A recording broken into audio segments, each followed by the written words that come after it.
Hello out there, here I am with more Subnautica. Being that it's the month of October, I am going to review some horror movies. In this one, I'm going to review the movie Tremors. Some people may not count it as a scary movie. I do. Well, to a degree. Not like I used to, but yeah, I still think it's the premise is still pretty scary, even as an adult. Anyways, the movie starts out with Kevin Bacon,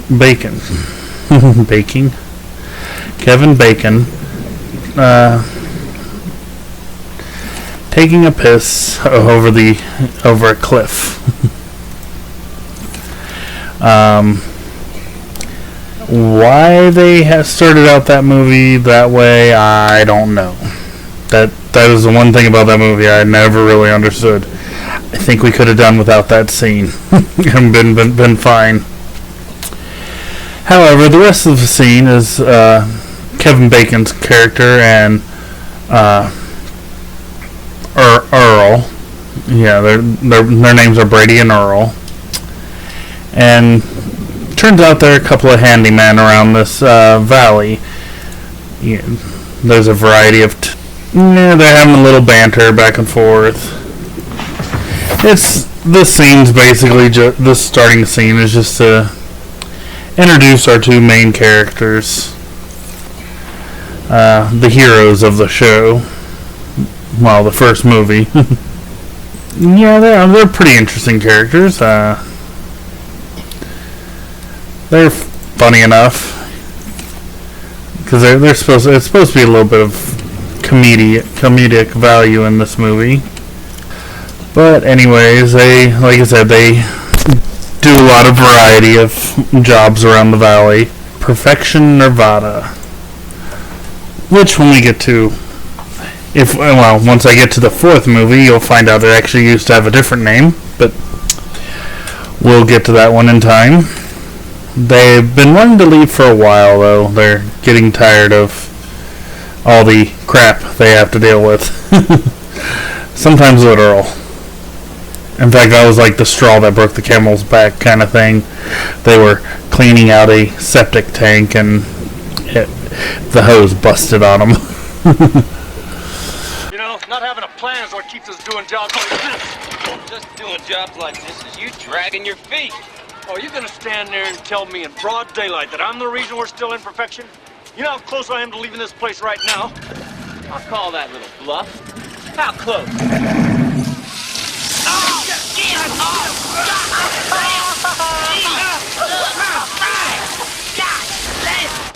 They finally are starting to leave. They gather up as much as they can fit in their truck of their stuff, and they start to head out.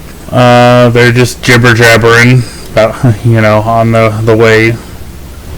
Anywho, on the way, they happen to notice there's a man on top of the electrical tower. They climb up, find out he's dead, and scares the crap out of Kevin Bacon's character. Kevin Bacon's character and the Earl character.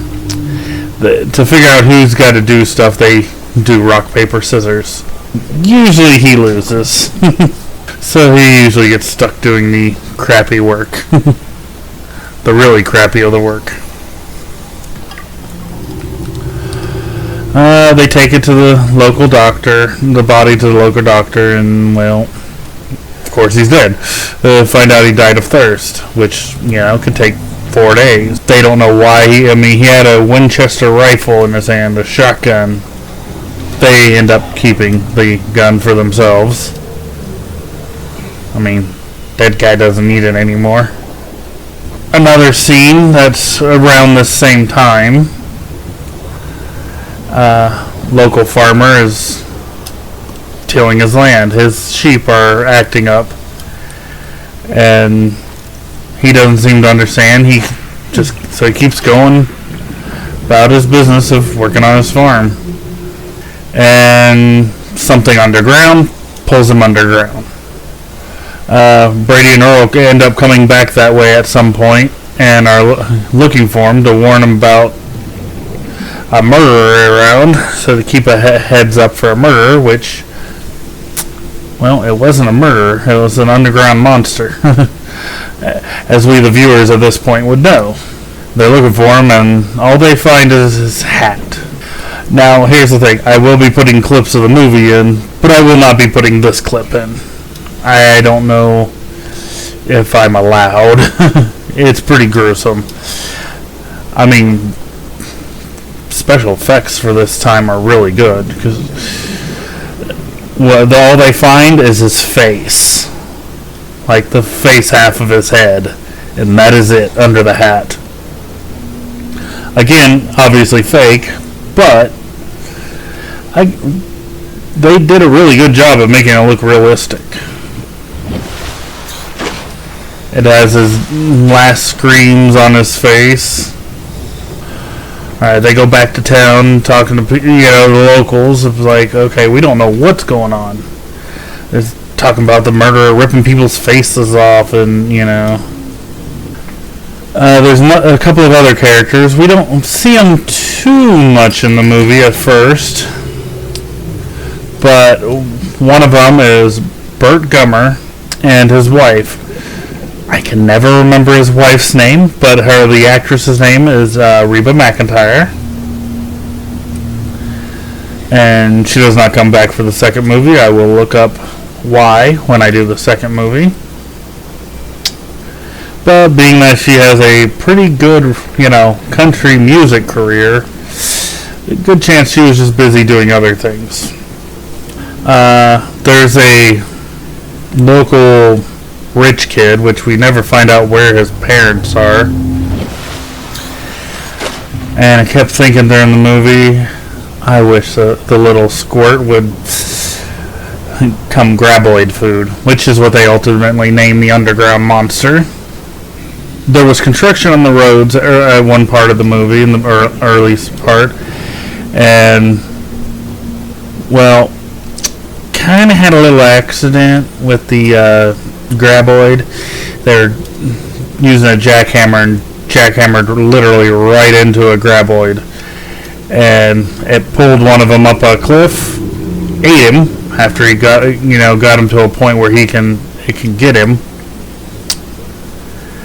and then there was a rock slide right down on the other's head. And when Brady and Earl come back by, because they're trying to get out of town to go warn, get hold of some authority to come help them, the road's blocked, so they have to go back to town, and then they get a hold of some horses so they can try to get through the mountains. And this is where we end up seeing the graboid for the first time. Must be a million of them. Nope, just one. For its time, it was a really good monster effect. Not so much now, but it still looks realistic in comparison to some movie monsters. It does look a little phallic, I think, is a terminology I can use. But it also has 3 tongues that, if you didn't know that it came from a bigger creature, you would thought was just, what they were, giant, and they're still would be pretty big worms. And that's basically what the monster is, a giant worm that's underground. Which, again, I had some nightmares with this one growing up. I watched Freddy Krueger didn't have nightmares. It was down to this one, but underground monsters, yeah, they're not fun. I mean, if you're lucky, you'll feel the rumbling and stuff. But if they're hunting by sound, which is what the graboids do, it's not like a creature over land where, you can see it coming and try to get away from it or try to attack it. No, it's underground. You don't know when it's going to pop up, where it's going to pop up. So yeah, the concept is a pretty terrifying concept. And actually, there's a similar concept for being in the ocean. You never know what's under you, and especially in the deeper parts of the ocean. Or in an ocean world, like Subnautica. But anyways, they had some horses, and they were out, and, well, one of their horses got captured, and they thought it was... Early on, their truck had gotten stuck, and or they thought it was just stuck, and it turned out it was one of the tongues that had grabbed it, and they had ripped off the tongue. They thought that, so for a while they just thought it was that thing, the tongue being the creature in question, and yeah, they think there's hundreds of them. Which I think there's only, when it turns out it's only the big ones, it's only a few of them, I believe. Lifting straps. Hey, stop! The way I figure it, there's 3 more of these things. What? 3 more? And later on, this one comes into play later. It becomes the smartest one of the bunch, the one that they ripped the tongue off of. Anyways, they end up running from it because, well, that's all they could do. I don't know how they made it away. You'd think one of them would have had to have, been Graboid Chow. But, again, they somehow make it. They make it into I'm not 100% sure what it was. It was a concrete reservoir? No, not reservoir. That's not the right word. A ditch. A concrete ditch. And that's how they survive. It's coming after them and then plows right into it and killed itself. Obviously, not its intended goal. It was trying to have a quick lunch. And then they meet up with the love interest of Kevin Bacon, which she is introduced earlier in the movie, but it was just, well, to introduce her. She's just there to be the smart person because she's a college student. She's studying seismology. So, the seismic vibrations. And this is where she's like, they dig it up and figure out how big the thing is, and they're talking about wanting to haul it out and sell it at some point. But then she's like, wait. There's at least 3 more of these things around. We need to get out of here. They eventually make it to her campsite, which happens to be near some rocks. And there's a seismology machine going off, letting them know there's a graboid nearby. Yeah, it's going off telling them, hey, there's one nearby. So, they don't have time to get to her truck. But they happen to, there is a big boulder right there, luckily. And turns out they can't get through the boulders. Looks like the one that grabbed our truck. Where the hell's your truck? It's right over there. Oh, man. I don't think we can make that. They're like, she's like, oh yeah, my truck's right over there. Well, we ain't getting over there right now, because it's too far away for them to just run over there, because the thing's still there. And they end up staying them. Fluid intake. Yeah, I need to make it back. They end up staying on that rock for the night. They're like, okay, it'll just go away. Well, it doesn't go away. In fact, they figured out why the guy from the beginning was on the on the electrical tower for so long. It's because he didn't have a choice. Home to go to? That's why Edgar never got down off that tower. I think I have an idea. You know, He got stuck up there because, well, Graboid stuck him up there. And they wouldn't leave until he died. So, while Brady and Earl are trying to figure out how they're going to get to the truck. She's like, hey guys, listen to me. Which, you know, in the 80s, it was a common thing for the men not to listen to women in movies. They're supposed to be the ones who, you know, do everything. I love 80s movies, but that is one common problem they do have. Sexism. Anywho, she ends up grabbing a long pole that just happened to be there. It's like, and yells at him, like, hey, do you guys know how to pole vault? And then, well, pole vault's over. And then they finally start listening to her, and they eventually make it to the truck. But when they get to the last rock, just before her truck, they're like, all right, let's get ready, because this thing's not going to give us much time. Stabilizing. And oh, by the way, it happens to be Stumpy, the one that tried to get their truck. And that's how they refer to it as Stumpy, because it's got, you know, a stumpy tongue because of where they ripped it off. Alright, well, they make it back to, you know, town. And they let everybody know what's going on. And the one dude they sold the tongue to, yeah, they only sold it for $5. That him and this, he's one of the ones trying to figure out a name for him. And he's ended up being the one who actually ended up naming them. It happened to be the last name he suggested before, well, they end up ripping through the floor and getting him. Of course, that was because of his freezer, that was acting up. Well, they all rush to the roof. And other people in town, you know, see that they're on the roof. And so they all rush to the roof. And they're all stuck there for a while. Well, Burt Gummer and his wife happened to be out looking for the creature, thinking it was above ground.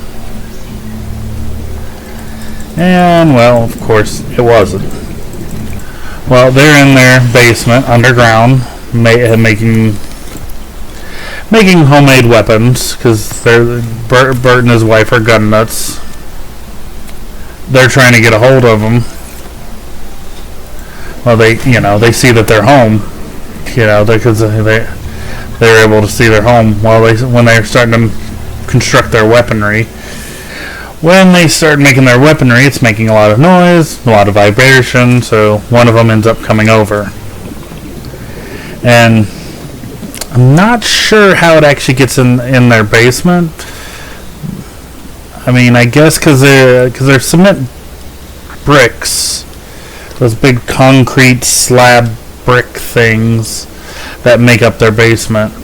So I guess it could have been weak enough to have punched through that. But it punches through and, you know, is trying to get them. Well, luckily for them, they're a bunch of gun nuts, and they survive. They eventually pump enough lead in it that, well, it ends up dying. And then they too end up getting on their roof after they take a whole bunch of their weapons up there. Well, unfortunately for the town, these creatures learn. And they eventually start trying to bring down the buildings. And, well, they end up succeeding on one. It happened to be a trailer, you know, a mobile home. The guy got knocked over and you know, and then through a very unintelligent move on this dude, instead of finding someplace really high to climb up to, he finds a old tire that doesn't even have a rim in it, and he sits on top of that with his butt in the hole. Yeah, he was just cannon fodder, obviously. They finally figured out that they have to leave. There's nothing. There's no way they're gonna survive being there. They don't leave, they're all gonna be dead. Well, they tell Bert and his wife, hey, we gotta get out of here. This thing's gonna end up tearing the town out from under us. Because at first they were just gonna leave and go get help with their 4x4 vehicle. They're the only one with a 4x4 vehicle. For some reason. And that doesn't make a lot of sense to me because they're out in a rocky terrain area. You'd think all of them would want a 4x4 vehicle, but okay. It is early 80s. I'll pop up put a little note here on actual what year it was that this is supposed to be. And 4x4s weren't common. We'll go with that. So they had to, but before they could, Bert and his wife could actually leave to pick up everybody. Which, it's a small town. There's not a lot of people. I'm not sure how the town survives with that few people, but whatever. The graboid, obviously listening to them, figures out what they're trying to do and take out Bert and his wife's car. 30 seconds. Well, they now have to figure out another plan. Well, there just happens to be a bulldozer, which is really heavy, so it'd be harder for the graboid to take down. But it is slow. But again, it's weighs so much. It can't really, suddenly pop up and pull, try to bring it down. Which, I forget. Early on in the movie, when they had taken the one dead guy to see the doctor and all that, figure out died of dehydration and all that. Well, I forgot to mention that night the doctor and his wife die. The doctor gets pulled underground and the wife gets in their car, but hey, the doctor had the key to the car, so she's kinda stuck in the car. And a country song starts playing. I'm not sure, it might be a Reba song. I'll have to look into it when I never thought about looking into it before. And so, but the graboid actually pulled the whole car down under the ground. And the only reason why it was found, which I'm not sure how, I would have thought it would have eaten the radio, but there was a radio in the car that it was just like a little boombox radio. We just missed them, that's all. Where the hell's the goddamn golden oldie coming from?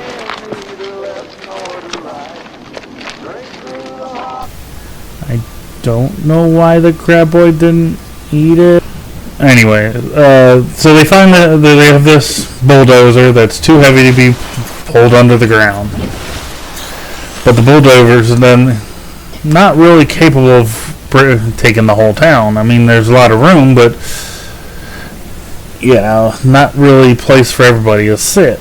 But there is an old semi-trailer. Now, I don't know why it couldn't just knock the semi-trailer over with everybody in it and have a feast. Again, now there's only 2 left, by the way. Brady and Earl to decide who gets to run to the bulldozer. Obviously do their, little stick of doing, rock, paper, scissors. And Brady lost, Kevin Bacon's character. And he's like, oh darn, I'll have to do it. Now, given the fact that Earl is older, he's probably not as fast as the Kevin Bacon character. And it actually makes more sense for the Kevin Bacon character it makes more sense for his character to do it anyways, and he ends up because 30 seconds. The Earl character is wanting to do it, and it's like, hey, I won, I get to decide who does it. And he's like, okay, fine. And they about to give him a handshake, and then elbows him in the gut.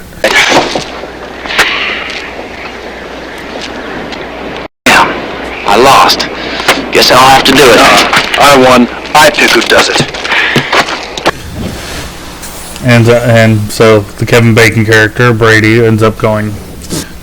He gets over there, he gets the the bulldozer, and then he gets to the trailer, the truck trailer, and then he picks up everybody, even the little snot that nobody likes.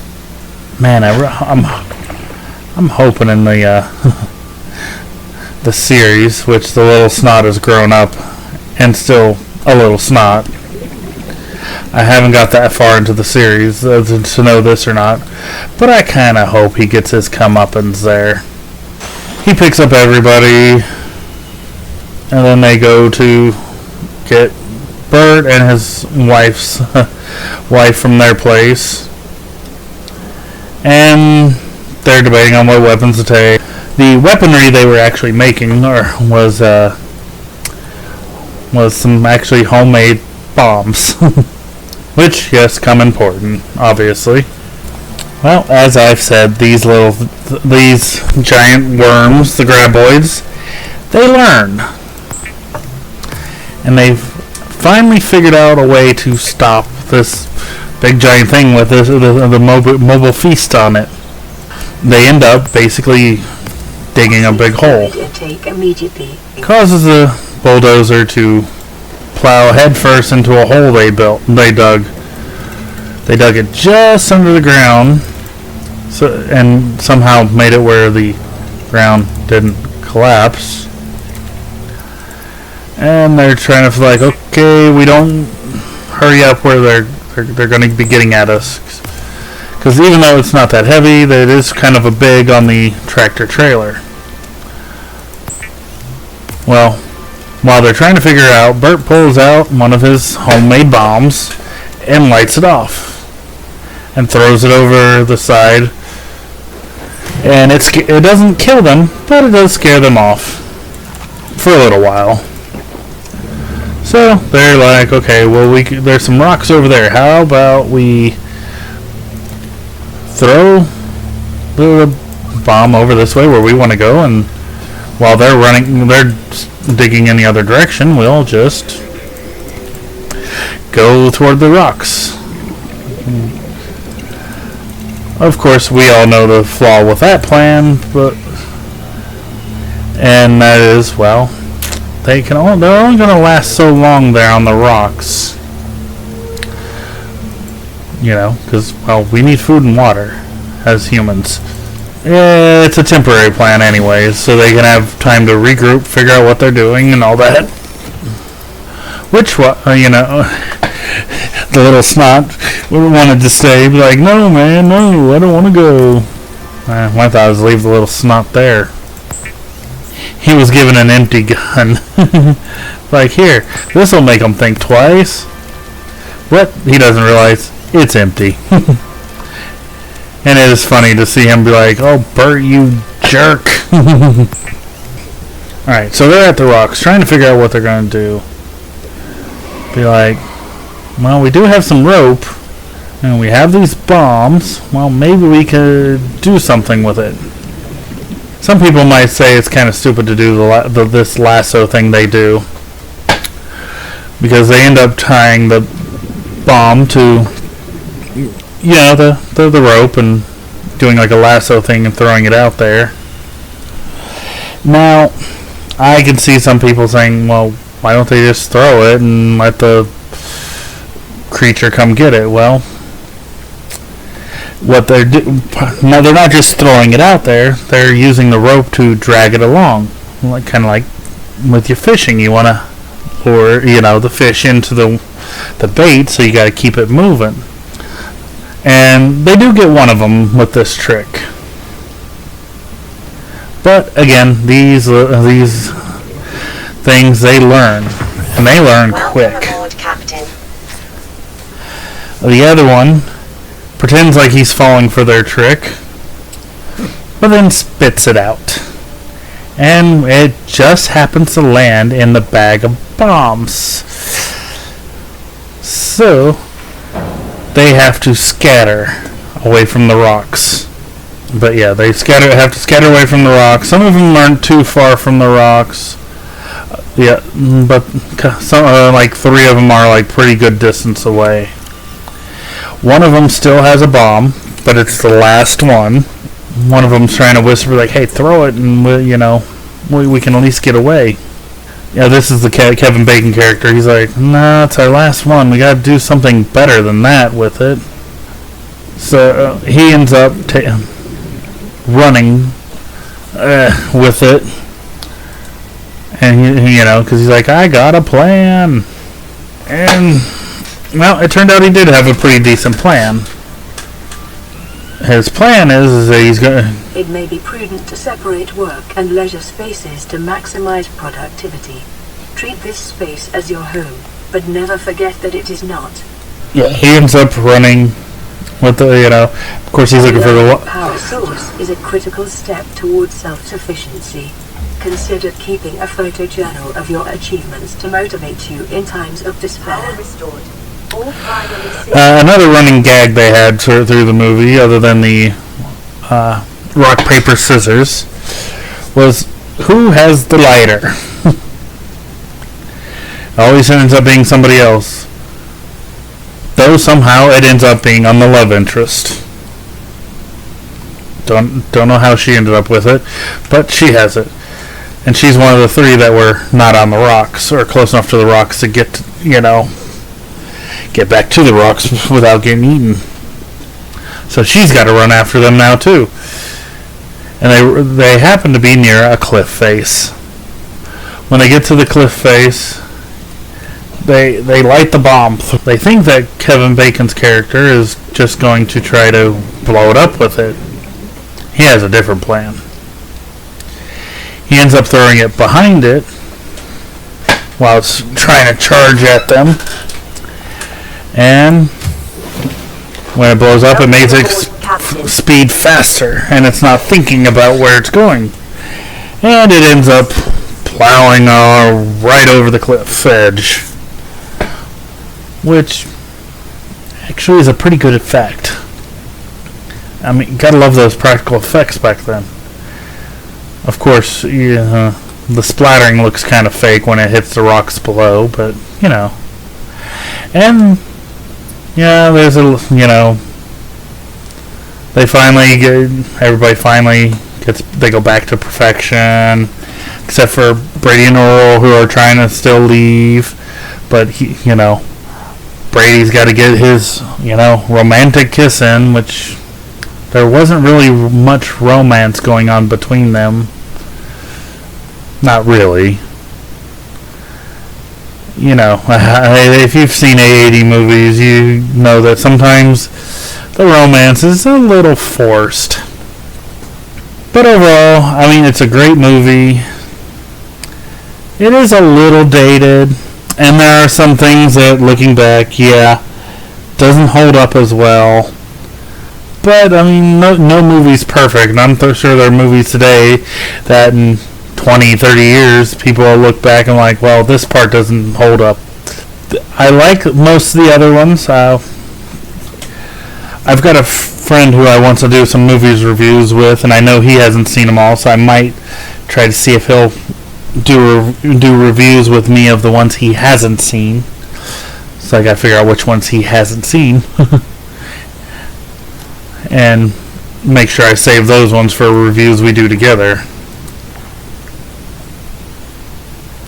Which you guys already know my friend. He's played Phasmo with me. Alright, we got the base started. There's still a lot more stuff base-wise we got to do. I'll figure out another horror movie to review, and I'll review that and while we do more base building, because we still got a lot to do. In fact, I got things I need to make before I go tackle the Aurora. Like, we need the radiation suit. I need another piece. I think I got all the lead I need, so that's fine. Need to make sure I have plenty of batteries. I'll need the stasis gun, which I'll have to remember where the magnetite is. I actually don't remember now offhand. So I might go off screen and find the second beacon piece. Beacons are awesome to have. Laser cutter will also be needed, which I think I have everything I need for that. Alright, hopefully you enjoyed my review. If you haven't seen the movie, I recommend seeing it. It's a good movie. Yeah, again, parts of it doesn't hold up anymore. There are a few plot holes and a few things that to me don't make sense. I think now it's considered a cheesy movie, a cheesy B-grade movie, but it was still a pretty good movie back in its day. And like I said, the concept of underground creatures popping up and, it's actually pretty scary. And I had nightmares up into my teens on it. I'm not ashamed to admit it. Anywho, have fun out there.